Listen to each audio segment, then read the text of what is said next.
आप महाराज जी कब से संत हो गए? हमको 1.5 साल हो चुकी। अच्छा। हम पहले से संत नहीं हैं। अच्छा। हम तो गृहस्थ थे। अच्छा। हमारे बाल बच्चे घर पे हैं, पत्नी घर पे है। अच्छा। लेकिन पूर्व जन्म की हमारी तपस्या थी। अच्छा। इसीलिए हमको भगवान घर से खींच कर लाए, जबरदस्ती हमको संत बना दिया। जबरदस्ती? हाँ।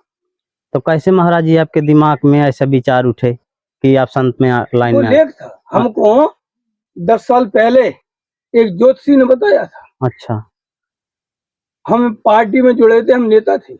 अच्छा। तो हमारे पास में एक बाजार है पूंछ, वो हम दुकान पर कपड़ा लेते थे, दुकानदार संपर्क में था। तो नाई था ज्योतिषी, वो दुकान पे आता था। तो हम वहाँ बैठे तो दुकानदार हमसे बोला नारंदा ये आ रहा है, ये नाई ये ज्योतिष में बहुत होशियार है, जिसको जो बता देता उसका होता है। तो हमने कहा फिर कैसे आए? बोले वो दुकान में अभी आने वाला है। जब वो दुकान में अंदर आया, हमने कहा भाई साहब हाथ देखो हमारा।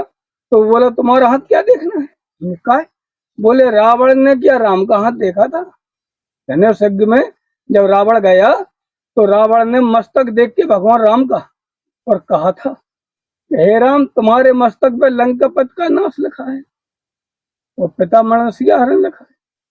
तो इसी तरह से वो हमसे बोला ज्योतिषी, बोला तुमको भी बहुत कुछ मिलेगा आने वाले समय में जी। तो ये मिल गया, भगवान की भूमि में आ गए।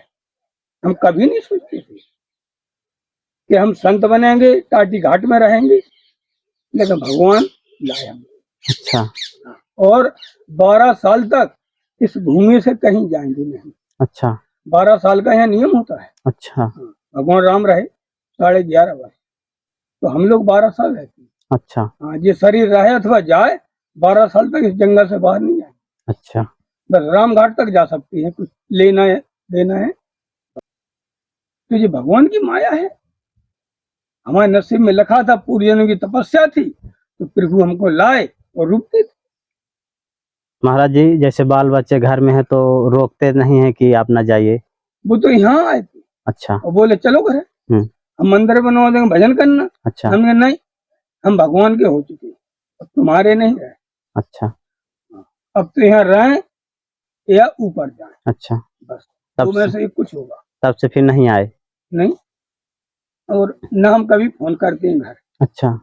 वे तो हम फोन दे रहे थे, हमने नहीं, हम फोन नहीं लेंगे जी। हमको फोन करना ही नहीं। तुमको जब दर्शन करने है यहाँ आओ कर गए और चले गए। अच्छा।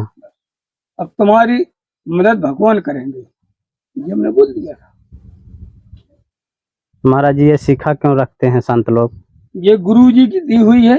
अच्छा। जैसे सतयुग में नारद जी थे। अच्छा। तो नारद जी की इतनी ही शिखा रहती थी। अच्छा। चोटी वाले बाबा बजते थे। अच्छा। द्वापर में सुदामा जी इतने की चोटी रखे थे, वो भी भगवान से जुड़े हुए थे। जी। नारद जी विष्णु भगवान से जुड़े हुए थे। ऐसे हम लोग संत भगवान से जुड़े हुए हैं, इसलिए शिखा इतनी रखी जाती है। अब महाराज जी ये जो जनेऊ धारण किया है तो ये क्यों? ये सब गुरु जी ने दिया है। अच्छा। और कंठी माला?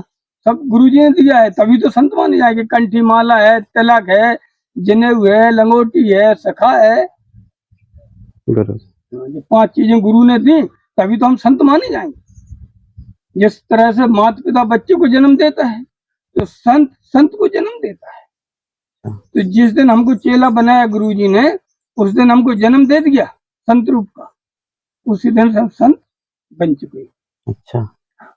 तो अब हमको जो तमन्ना नहीं है कि हमारा जो शरीर रहेगा या जाएगा, क्यों कि हम भगवान के हो चुके।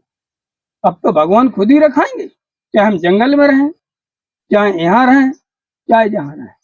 तो घर जाने की इच्छा नहीं होती महाराज जी? नहीं, वो तो 12 साल तक हमको यहाँ से जाना ही नहीं है। अच्छा। महाराज जी जैसे भोजन प्रसाद की व्यवस्था न हो पाए तो? भगवान देते हैं। हम तो नासिक धारा पे 50-55 दिन कुछ नहीं खाया था। कुछ नहीं खाया? हाँ, लेकिन भगवान खुद हमको ले जाते थे। अच्छा। जहाँ भंडारा होता था वहां भी हमें अचानक ले जाते प्रभु, तो हम भंडारे का सम्मान करते हैं, क्योंकि भगवान का भोग है। तो भंडारा हमको खाना पड़ता था। 15 दिन में, 10 दिन में, जब प्रभु के सर्विस हमको ले जाते थे, भंडारा खवा ले आते बस। और हम ऐसे ही रहते थे। जब प्रभु ने सब कुछ देख लिया, बस फिर प्रभु जी हमको वहां से नरसंधारा से यहाँ ले आए। यहाँ ले आए, बस भोजन की हमारी व्यवस्था बन गई, चालू। वहाँ जंगल में कुछ व्यवस्था नहीं थी, अच्छा और हमारा जो प्रण था कि हम किसी से कुछ मांगेंगे नहीं। अच्छा हाँ, कुछ नहीं मांगेंगे, अच्छा भूखे रह सकते लेकिन मांग नहीं सकते। अच्छा हमें किसी ने बताया कि वो कुटिया है अच्छी तुम्हारे लायक, तो हम फिर आए यहाँ, तो संत जी थे, तो हम तो कुटिया को देखते हैं, चक्कर लगा के और प्रभु को सिमरे सिमरे, बस प्रभु ने वो संत को निकाल दिया कुटिया से, खाली हो गई कुटिया। तो फिर हमको बताया उसी व्यक्ति ने, तो कुटिया खाली हो गई। बस जिसके अंडर में थी वहां हम पहुंचे, हमने कह ही नहीं पाई, और महाराज जी हमसे बोले नारायण दास वो कुटिया खाली हो गई तुम्हारे लिए है। तो हमने कहा महाराज जी हम 12 साल तक रहेंगे। बोले बिल्कुल 12 साल को तुम अच्छा हमारे यहाँ। स्वयं भगवान ने दी। हाँ, जी पहले ही कह चुके हम कि हमारी तो भगवान मदद करते हैं, हमें कहीं कोई दिक्कत नहीं होती है।